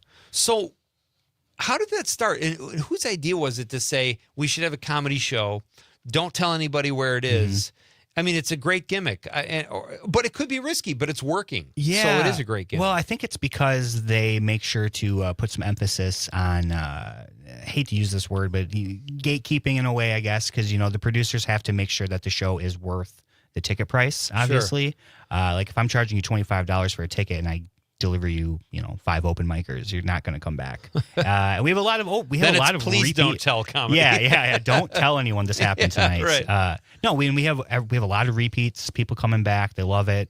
It's myself, Kristen Lighty, and John Egan put these on. We've All been having funny a guys. blast That's doing great. it. And I don't know how they got started. I have a feeling. I think I remember them talking about something with COVID. And like when everything was getting shut down, I think this is their kind of backdoor way of doing things. Avoid the law. And they just took off. Like I'm sure they're making hand over fist at this point. And it's in every city now. I wouldn't say every city, but it's definitely in every state for sure. Okay. You know, there's a Madison, Milwaukee, and Appleton, Green Bay. So yeah, Appleton, Green Bay is considered one. So what's the weirdest venue you've been in for one Oh of these man, shows? I don't know. We did a laundromat. That was fun. How do you pack people? How do you? You just figure I see a place that looks interesting, and I'll talk to them. Before I came on board with Kristen and John, I think they did one at a pet sanctuary. Wow. I have no idea what that was like because I wasn't a part of the program yet, but that had to have been wild. That is crazy. Yeah. So you guys have to find the locations. Yeah, we find too. the venues. Mm-hmm. Do you ever have people that say no thanks? We don't want laughter within our walls? Some people they get scared, which I can, it's understandable. With you don't know how things are always going to turn out, but we have a great track record, and we provide. Liability stuff. We have, you can go and look at the website. There's all kinds of stuff that show hey, we are a legit organization. Yeah. And anyone who's listening and you want your business to be featured, please reach out to me at Trevor Klempner Comedy on all socials. We're always looking for new venues. We repeat some of them, but we try not to. Trevor Klempner is my guest here in studio. He is a Appleton-based comedian and part of the Don't Tell Comedy production team and one of the comics. So that's cool. So Kristen Toomey will be performing November 21st. Very funny, Chicago-based comedian. Who are some of your other favorites around here? You mentioned Johnny again, very funny guy. Yeah, Johnny Kristen Leidy. Kate Hermson. She's very funny. Probably one of the best working in the area right now. I just ran into my buddy Abe Bauer, real funny guy, real clean guy, clean. His act or his hygiene? Both. He's very clean. I could see him shining on the way up to talk to him. There's Grizzly I was talking to you about earlier. Funny guy. He works at the Skyline. Those are the people that I tend to associate with a lot. That's cool. You said some other dates you have coming up. This is kind of cool. You're working theater. Yeah. I'm doing Turner Hall tomorrow with Trey Crowder. That's going to be a blast. It's my first time performing in a theater, so that should be interesting. And then I'm at the Barrymore on Saturday, still with Trey, it should be a good time. I'm really excited for them. Now they're two great venues too. Oh yeah, I went to Turner Hall to see Dan Soder. Who's probably my favorite working comedian right now. And just seeing what that looked like for him, I was like, man, if it looks half like this is going to be amazing. What's the capacity at Turner Hall, would you say? I think I looked it up. It was seated 500, somewhere around there. Nice. Yeah. And that's Saturday is the Barrymore. Yeah, and the Barrymore is 900, I think, when I looked it up. Barrymore is so great. I've been in the Barrymore quite a bit. That's one of my favorite venues. I've never been there. Movies, concert. Oh, it's one of those old theaters that still has the stars on the sky. Nice. And it's got a balcony, this great lobby where the carpet is it's like the carpet looks like it's 50 years old, but it smells like a movie theater. Okay. If that makes sense. Yeah, it's yeah. really cool. Do you have a favorite city to work outside of Wisconsin or in Wisconsin for that matter? That's a good question. I like Minneapolis a lot. That's good comedy. That's a good town for comedy. I don't know what it is, but I crush every time I'm there. It's so good for the ego, That's fantastic. All right, we have about 30 seconds left. Okay. What are you binge watching? What can you share with us? I just finished the new season of The Witcher. Oh, I have not seen that. I'm a big medieval history type. And it's not history; it's fantasy. But I love fantasy stuff. I love historical fantasy. Yeah. That's fantastic. Trevor, thank you. This is always fun, buddy. Yeah, absolutely. Don't be a stranger, and you can't be a stranger because you have a comedy show to do. Don't ask. It's not the military. Don't in the ask. 90s. Don't tell comedy. Don't tell comedy. Don't tell comedy. Check it out. The website one more time, please. Don'tTellComedy.com. Check it out and check out Trevor's work. We are coming right back with our pal, Milwaukee-based film critic Matt Miller. This is Nightlight with Pete Schwaba on the Civic Media Radio Network. Come on, John!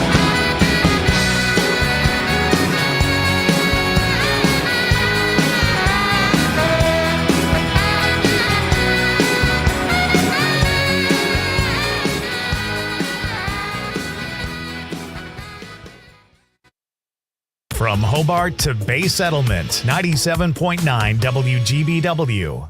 With locations in Appleton and Oshkosh, Insight Eye Care has been serving the Fox Valley since 1972, offering comprehensive eye care services. Their doctors also share a special interest in treating chronic dry eye disease, providing specialty contact lenses, and expert pediatric eye care. Find Insight Eye Care on North Sawyer Street in Oshkosh and Chain Drive in Appleton. Improving lives by improving sight with quality eye care for everyone in your family. Insight Eye Care. Visit wiinsight.com to schedule your eye exam today. Skilled trade workers are the backbone of every community, and also the Army National Guard. Soldiers trained to keep the power flowing, engines running, and in every other trade needed to accomplish the mission. These soldiers are on the fast track to learning skills that can set them up for success at home with companies looking to hire the best. Their resumes are being built through their paid training and part-time service. Find out how you too can learn a trade profession by visiting NationalGuard.com. Sponsored by the Wisconsin Army National Guard. Aired by the Wisconsin Broadcasters Association and this station. Doctors Without Borders is delivering life-saving medical care where it's needed most in communities around the world. From bandaging war-wounded patients in Sudan to providing clean drinking water in Haiti, we're in more than 70 countries worldwide, bringing patients from sick to recovering, from emergency to aid, from crisis to care. This life-saving care is made possible by a global movement of supporters like you. Thank you. The Maggie Dawn Show. State Senator Sarah Kieski, I want to talk about campus closures, especially the UW Baraboo closure. To see these closures keep happening is heartbreaking, and seeing that there's not been an appreciation of not only the importance of this for students, but really recognizing that these are economic drivers in these small rural communities that is having a huge impact. The award-winning Maggie Dawn Show, weekday afternoons from 4 until 6. Being blind doesn't look how others may think. Retinitis pigmentosa aimed to overwhelm my family. It tried to cut me down. I know where to find support. Learn more at fightingblindness.org, a public service.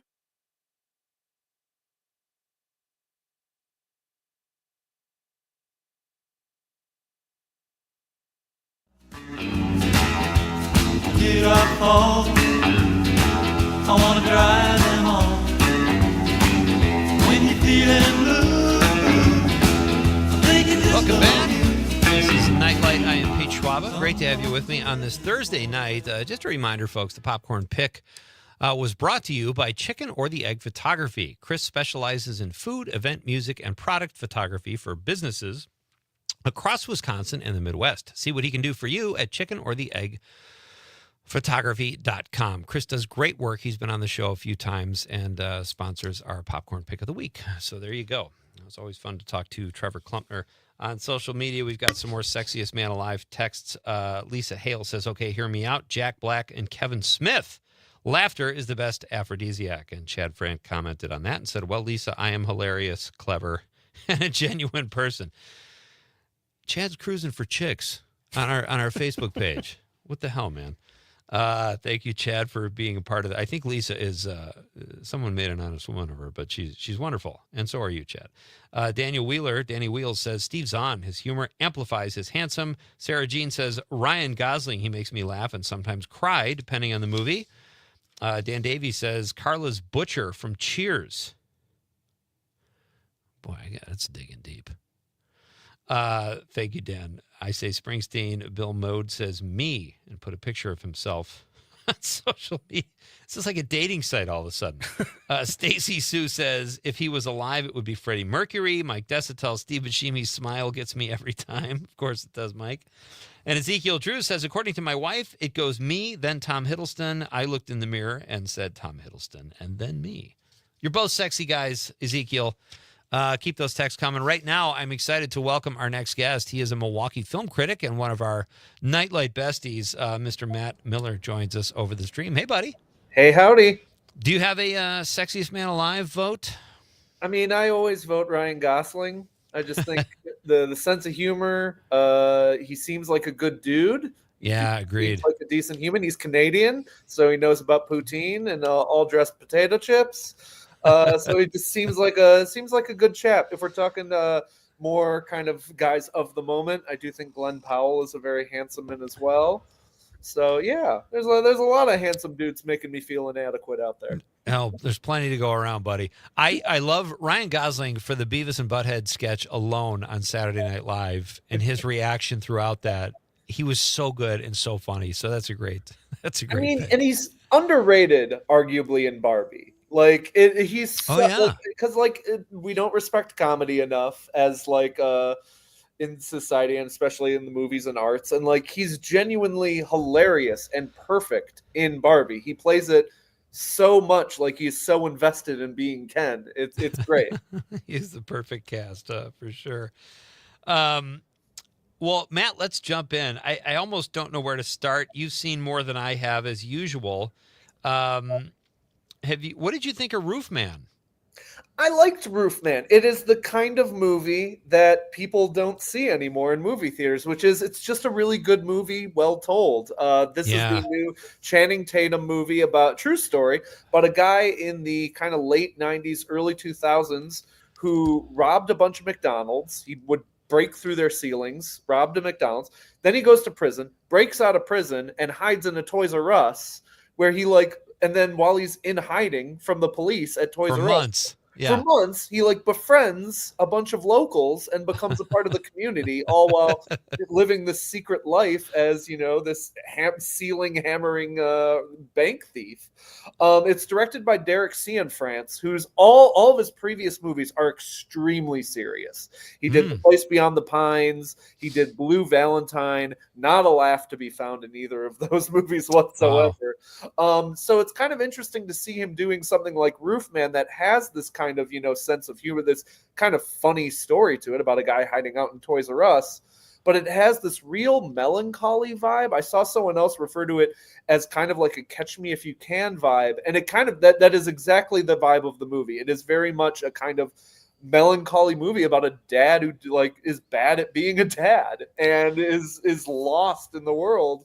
And I think it's a bummer this time of year because it's a really good movie, but since it's not a big Oscar player, audiences kind of just abandoned it immediately, and critics kind of abandoned it. It's the kind of movie where it's like, oh, it's good, it's fine, but it's not the kind of movie that people are like, oh my gosh, you got to see Roof Man. And it's a shame because it died at the box office, but it is a good movie that's worth your while. It's a well-told story. It's nice seeing Kirsten Dunst do a role that isn't deathly serious, that has this really kind of bubbly charm to it. It's a really well-done movie. That's very well said. And it's got kind of this nice message too. Like you mentioned, he was bad at being a dad. And he was, but part of what propelled him or motivated him to do these things was because he thought that's what he had to do to be a good dad. He wanted his kids to have stuff. So he would rob. And then at the end of the movie, this isn't really a spoiler alert. He was just saying they just needed my time. And he didn't know that. But you're right. It's just a great story. We've got about a minute before the news, Matt. Let's try to sneak one. What did you think of Highest to Lowest? I wanted to love this movie. It's Denzel, it's Spike Lee back together. They're adapting an incredible Kurosawa movie that's maybe a perfectly directed film. And I just think it totally slogs in some parts. I think it really just doesn't have a ton of momentum. And then there's some scenes that are really great. There's some scenes near the end that are just lightning, just Spike Lee doing great, Denzel really acting. But then there's a lot of stuff that just feels clunky and awkward and uncinematically staged. And I was kind of surprised by how much it just feels like such a shadow of a much better movie. Clunky is a great word. I know Spike Lee in this film does some things that it just kind of takes you out of it. It's very hard to the score. The score for the entire movie is wretched, and Spike Lee, he knows music. He normally works with Terrence Blanchard. I believe he's worked with this composer before, but there's just stuff that sounds like it should be in Gangs of New York or so. It should be in a period piece, and instead it's in this modern kind of crime epic. See the original. Spike Lee's done better. We are going to come back after the news and talk to Matt about Frankenstein. Christopher Elvers from the 608 says, always love Sam Elliott. Oh, that's a good one. He seems to get sexier the older he gets. Well done, Christopher. It's the mustache. We're coming back with more Nightlight with Pete Schwaba and Matt Miller. Coming up next on the Civic Media Radio Network.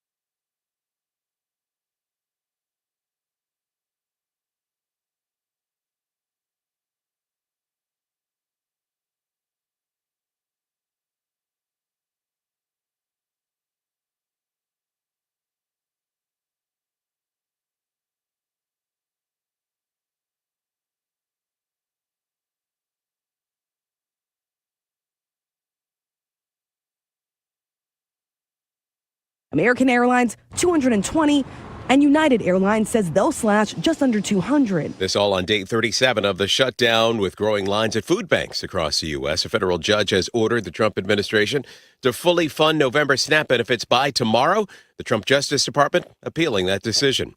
And the Trump administration has struck a deal with drug makers Eli Lilly and Novo Nordisk to reduce prices of their weight loss drugs, Wegovy and Zepbound. At a vigil this evening for the victims of the UPS plane crash in Louisville, Mayor Greg Greenberg saying the death toll has risen to 13. Tesla shareholders agreeing to a $1 trillion pay package for Elon Musk. This is ABC News. The Bucks get ready for the Bulls. Hi, I'm Mike Clemens with sports. The Milwaukee Bucks host the Chicago Bulls tomorrow night in their first game for the NBA Cup tournament. The Bucks announced that guard Kevin Porter Jr. underwent knee surgery for an injury he suffered in practice last week. He's expected to be out for at least a month. College basketball, Marquette beat Southern University. Final score 100-82. The Badgers are at home tomorrow night against Northern Illinois. NFL, Packers back at work, and now that Tucker Kraft is out for the season, Luke Musgrave will be the number one tight end. Yeah, it sucks. We know what kind of energy Tucker brings, and it's tough seeing him go down. Some games, the ball might only come to you, once or twice. I'm just focused on, again, just doing my assignment, doing my job, just trying to do everything I can do to help the team win. So whatever that might be, I'm game for. That's Luke Musgrave with Sports. I'm Mike Clemens. On your entertainment beat, I'm Pete Schwaba. There is quite an assortment of films opening on the big screen this weekend. Predator: Badlands opens November 7th and brings with it an 89% fresh score on Rotten Tomatoes. The film stars Elle Fanning and is the 9th film in the franchise. Christie stars Sydney Sweeney as boxer Christy Martin and is based on a true story. Tomato reviews are mostly favorable at about 65%. Comedy drama Lost and Found in Cleveland stars Martin Sheen and has been described as Best in Show meets Wizard of Oz. There are just a few reviews in, but so far so good. Drama Nuremberg is about a U.S. Army psychiatrist who squares off psychologically with a Nazi war criminal. The film stars Russell Crowe, who appears not to be missing any meals, and Michael Shannon. The film is pulling a 68% fresh rating. Let's go to all the movies. For more showbiz fun, tune in to Nightlight with me, Pete Schwaba, weeknights from 6 to 8 p.m. on the Civic Media Radio Network.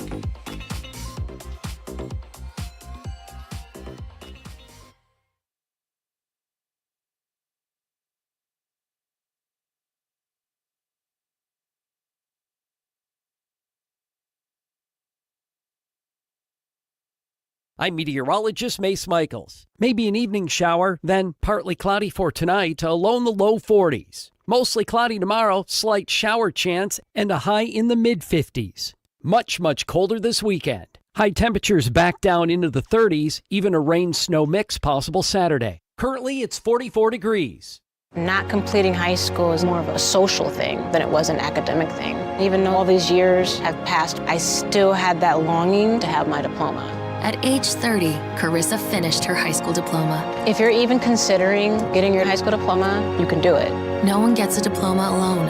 If you're thinking of finishing your high school diploma, you have help. Find free adult education classes near you at finishyourdiploma.org. That's finishyourdiploma.org. Brought to you by the Dollar General Literacy Foundation and the Ad Council. The Maggie Dawn Show. State Senator Sarah Kieski, I want to talk about campus closures, especially the UW Baraboo closure. To see these closures keep happening is heartbreaking, and seeing that there's not been an appreciation of not only the importance of this for students, but really recognizing that these are economic drivers in these small rural communities that is having a huge impact. The award-winning Maggie Dawn Show, weekday afternoons from 4 until 6.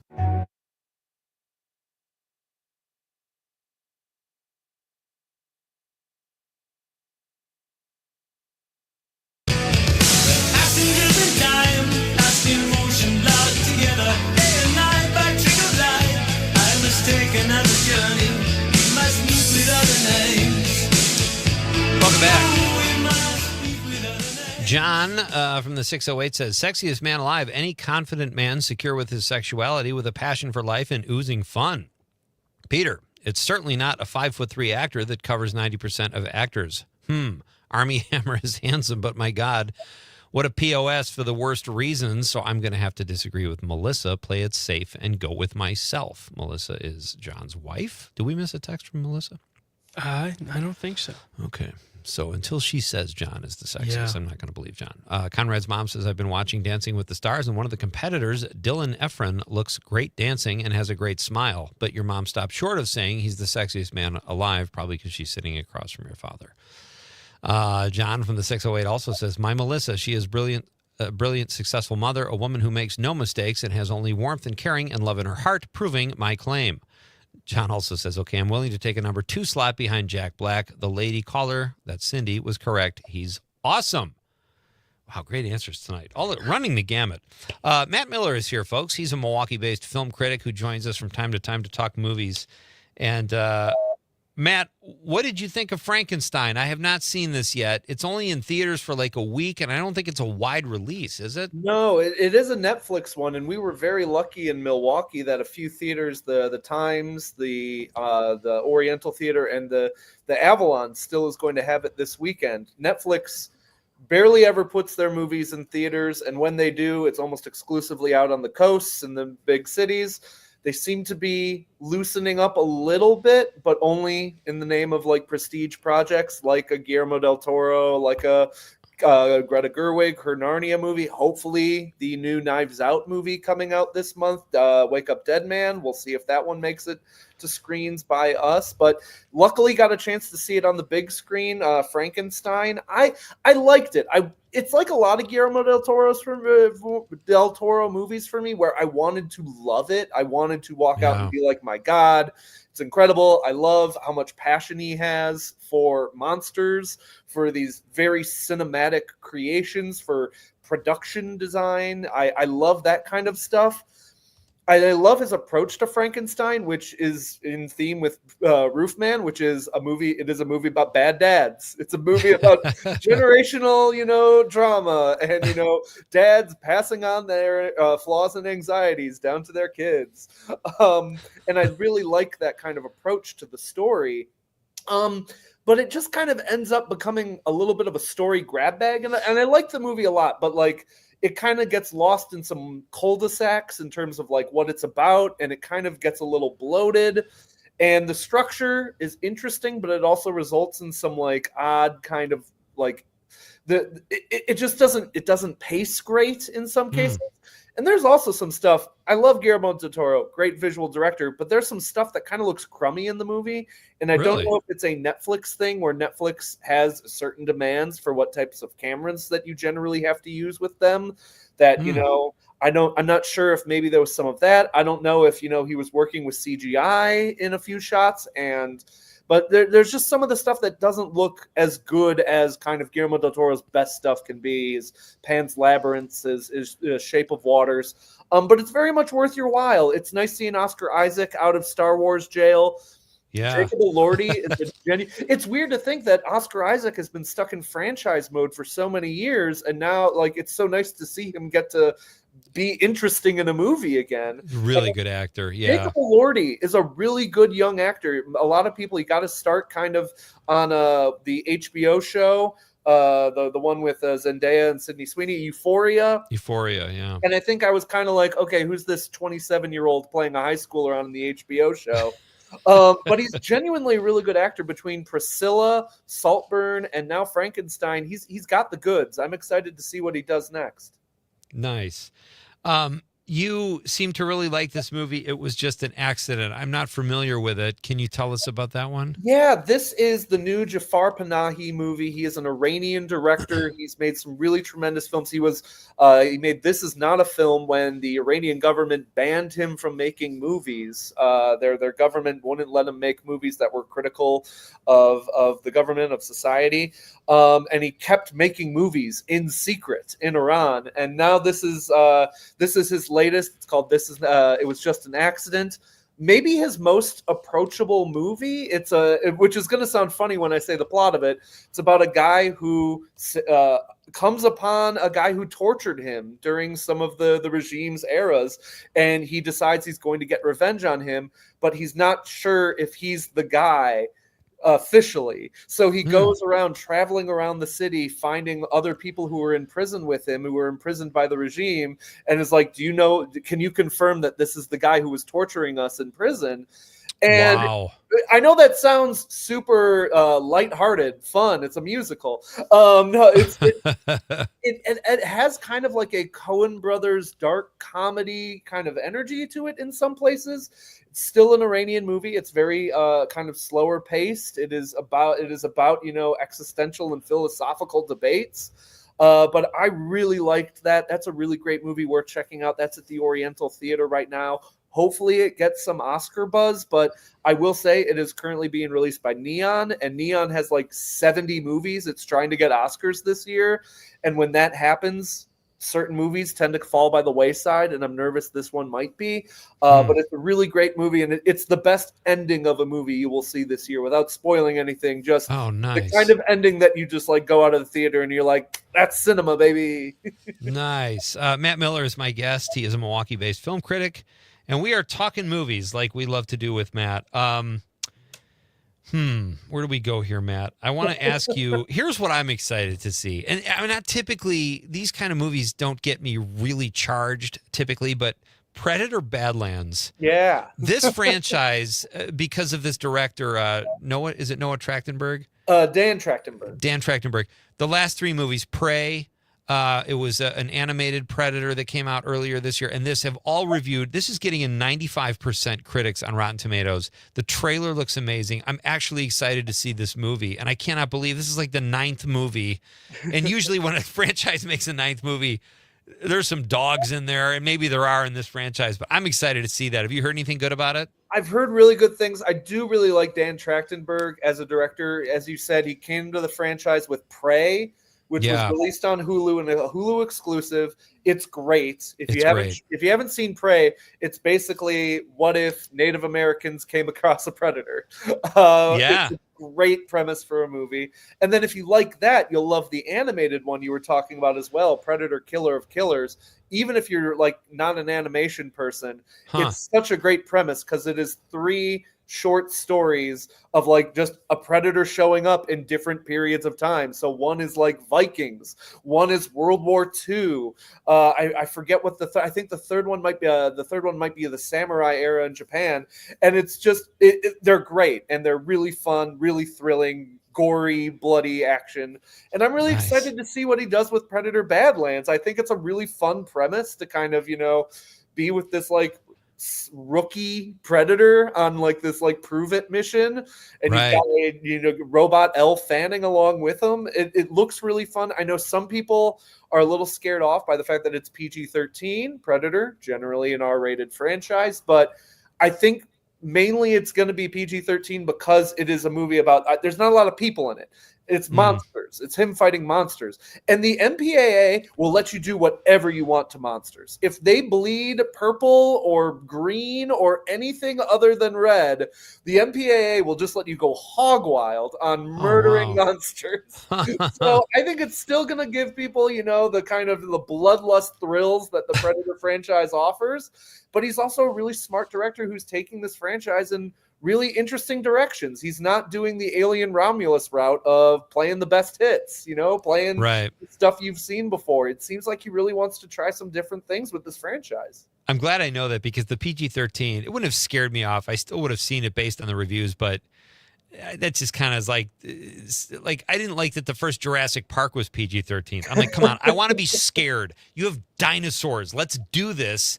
But that's interesting what you say, that there's no real, I don't know, I'm very intrigued by this film. Yeah, I'm really excited. We're in a real cool dad mode of the Hollywood schedule right now, where you've got Predator Badlands coming out this weekend. Next weekend is the Running Man remake, which looks really good. You've got Nuremberg out this weekend, which is like a classic like dad's history movie. Like, Hollywood is desperately trying to get audiences 45 and older back into theaters because that is the audience that has stopped going.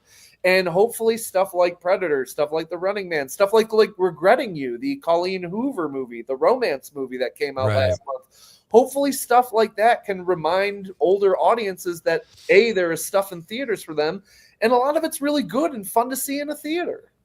I agree, and it's interesting you say that because this month alone, or this weekend, There's like 4 films opening. They're all reviewing well and all kind of different genres. And it's like, oh my God, there's no, well, I guess Predator is a franchise film, but there's this movie with Martin Sheen called Lost and Found in Cleveland. Yep. And like you just said, Nuremberg, Russell Crowe, Michael Shannon, love it. So, and Christie, I don't know how that film is with Sydney Sweeney as a boxer. You know, it's reviewing fairly well. It's a true story. I've heard it's a people pleaser. For those who don't know, it's about a female boxer in the 90s, I believe, kind of groundbreaking great female boxer. Like you said, Sydney Sweeney getting a little bit of awards buzz. It's directed by David Michaud, who directed the Australian Animal Kingdom crime movie, which is a great movie. If you haven't seen Animal Kingdom, not the TNT TV show, but the original one that like brought Ben Mendelsohn and Joel Edgerton to the mainstream. Oh, yeah. Really great movie. He's kind of fallen off a little bit since then, but I'm interested to see what he does with a boxing movie, which honestly, boxing is just a great cinematic genre. So hopefully you got to really screw it up to botch it. But interesting what you say about the dads. Like all these movies are appealing to the demographic you just mentioned, and I love this. I don't want to go, I live in a small town and we are just peppered with the franchises and superheroes. And it's like, I got to drive 60 miles to see a decent movie sometimes. Well, they just don't market a lot of these movies that much. I mean, do people know Nuremberg is coming out this week? And did people know Springsteen was coming out 2 weeks ago? Judging by the box office numbers, doesn't look like it. No.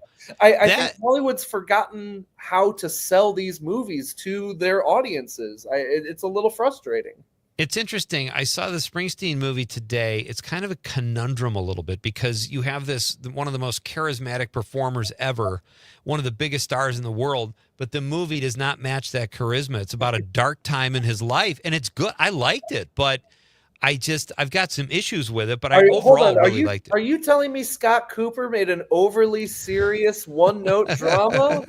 I can't believe that writer-director would do that. That doesn't sound like him at all. Well, what I wanted to ask you, we've got about a minute before we do a very short break, but Jeremy Strong is excellent as his manager, John Landau. Have you heard any Oscar buzz around him? I haven't heard much Oscar buzz around him, and the fact that the movie has done pretty poorly at the box office, not that box office means everything, right? But when there's not a lot of buzz around your movie and when the buzz around it is kind of negative, it makes it really hard to get people excited to vote for your movie come award season. And the actor categories, I think it is kind of a weird year when it comes to award season right now, where there hasn't been the big Honora this season. There hasn't been the big Oppenheimer. There hasn't been the big Everything Everywhere All at Once. There's no movie that people are pointing to and being like, that's it. That's the festival season movie that's going to be the Oscar contender. So it's kind of all up in the air right now, which is really exciting. It means a lot of stuff in the conversation. Well said. All right, we're coming back. We'll have a couple more minutes with Matt after a very short break. This is Pete Schwaba and Nightlight on the Civic Media Radio Network. Don't check your age at the door. In the basement, down in the basement. A barracuda in Jack till your feet get sore.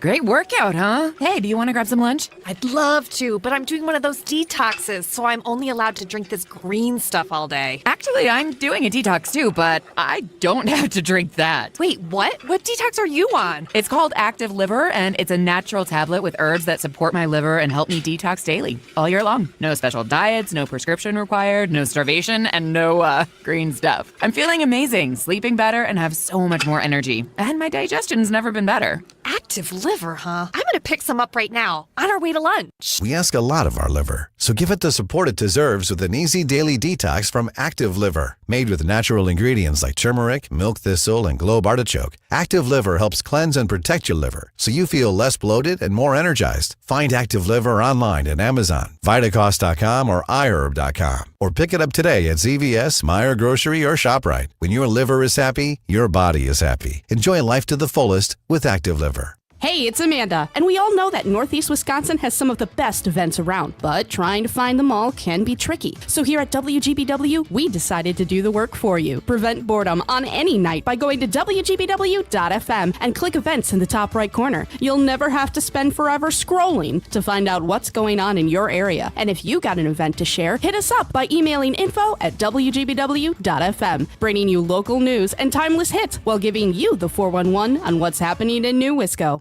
Doctors Without Borders is delivering life-saving medical care where it's needed most in communities around the world.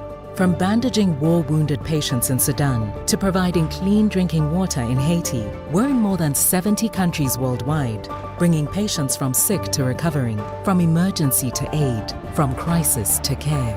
This life-saving care is made possible by a global movement of supporters like you. Thank you.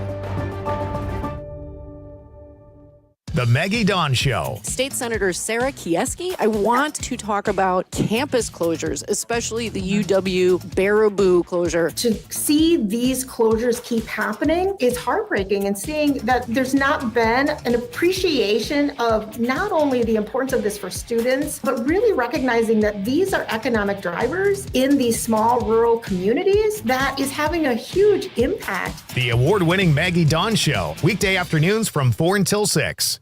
We are the National Park Foundation, and together with you, we're creating a future where every person, every generation gets their chance at an unforgettable moment. Learn more at nationalparks.org/foundation. Small businesses are the heart of America. As the nation's largest nonprofit resource of expert business mentoring, SCORE has helped millions of entrepreneurs build their businesses for free. Find a mentor.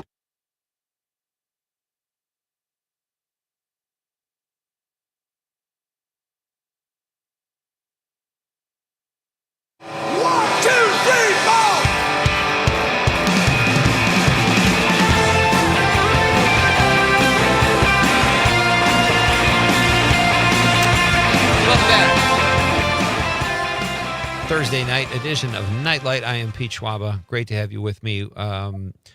This is the subject of Malort. I don't even know if I'm saying that right. The booze from Chicago, Malort, that is baby. Supposed to be. You know it, Matt? Have you tasted it? Oh, I have drank a Malort. You don't forget it. Yes. When you Google it, a lot of fun stuff comes up, like is Malort a hallucinogenic? Why would anyone drink Malort? Who actually drinks Malort? But Dave on the stream says, my daughter lived in Bolingbrook. I asked her to get a bottle of Malort. The dude in the liquor store asked, who pissed you off? And then he says, Malort, when your mouth gets kicked in the balls. Okay.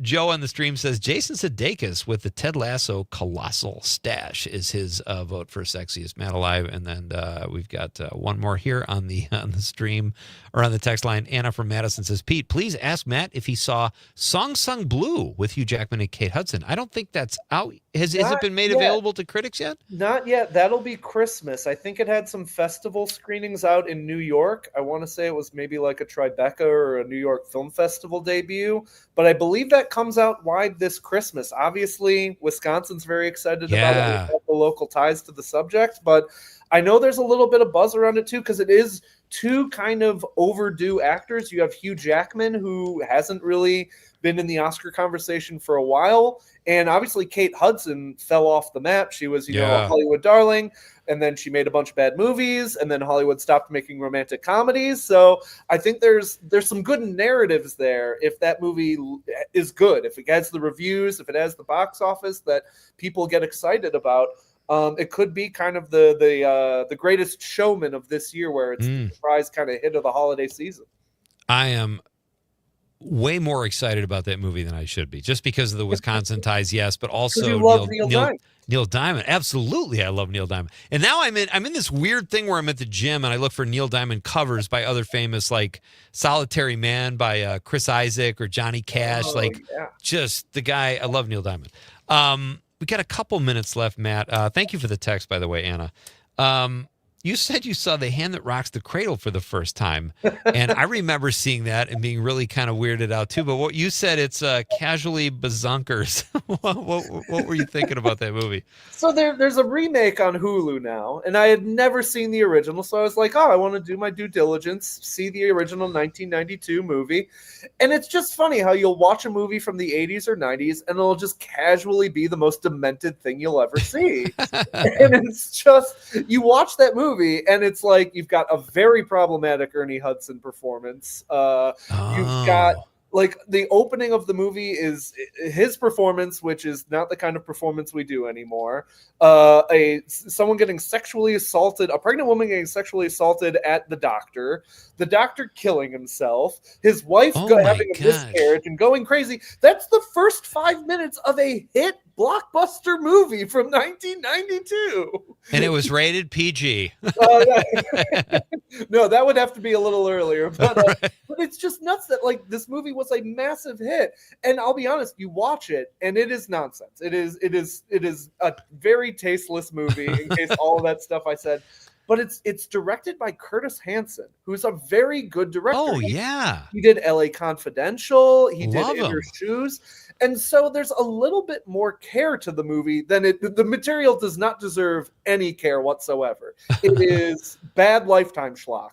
But it is somehow, I think he really invests just a little bit more in the characters and the performances than you would expect. And then you've got really good lead performance from Rebecca De Mornay, who plays crazy extremely well in that movie. She does, yeah. And then you realize that the sassy best friend in the movie is Julianne Moore. It's a weird, it's such a strange movie. I like went to work the next day and was like, I need to tell people about The Hand That Rocks the Cradles because it is bazonkers. It is just so crazy that they made this movie and that it was a hit, that Hollywood was like, this is great. And then 25, 30 years later, they were like, we should do it again. Have you seen the new one? Is it just as crazy? I haven't gotten to see the new one yet. I am interested to see it. It's got a really good cast. Micah Monroe, who people probably recognize from Longlegs. And then Mary Elizabeth Winstead, who was Ramona Flowers in Scott Pilgrim versus the World. Two really talented actresses. And the director, I don't know her name offhand, but she directed a really great Spanish language horror movie called Huesera the Bone Woman. It played at the Milwaukee Film Festival about 2-3 years ago. If you like kind of creepy ghost story, if you like stuff like The Babadook and those kind of like creepy, haunted kind of creature movies, really enjoy that movie. Very much worth a post-Halloween kind of horror movie checkout. Huesera with an H at the beginning. So this movie's got a really good pedigree. I'm kind of interested to see this remake and to see if it is any inch as bazonkers as the original Hand That Rocks the Cradle. Love the word bazonkers. The director is Michelle Garza. I just looked it up. Michelle Garza Cervera? Yeah, I believe. Does that sound familiar? Yeah, and then Yeah. I'm not sure. It might be. I believe it's South American. The movie. It might be Brazilian, Spanish language. But really, really worth your while checking that out if you like that kind of A24 neon indie horror kind of vibe. Outstanding, great stuff, Matt. As always, pal. And I look forward to next time. We're getting to blockbuster season. Nothing came out in October, and we finally have movies to see again. Hopefully, we'll do a holiday preview next and some more Oscar talk too. Thanks so much, buddy. Yeah, appreciate absolutely. it. Thanks for having me, Pete. Always. That's Matt Miller. Check out Matt's work at his Substack, Milwaukee-based film critic. He does great work. Tomorrow night on Nightlight, comedian Tim Wacko will be here talking about a show he's going to do in Port Washington, and it is a bar band Friday night. So Terry Barr will be here. You know Terry Barr's work, right, Conrad? I'm familiar. Go get a sandwich and make sure they put extra love in it. What if I say it this time? Well, if you encourage him, you're asking for trouble. Please put extra love with this one. Do me a favor. I'll slip you a couple bucks. Just put some extra love in there. We're like...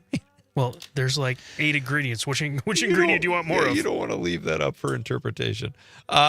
Folks, thank you so much for being here. Thank you to Trevor Klumpner and Matt Miller and all your texts and calls. Always fun when you guys participate. On behalf of the lovable producer Conrad, I'm Pete Schwaba saying good night, Wisconsin. Here we are, no one else. We walk to school all by ourselves. There's dirt on our uniforms from chasing all the ants and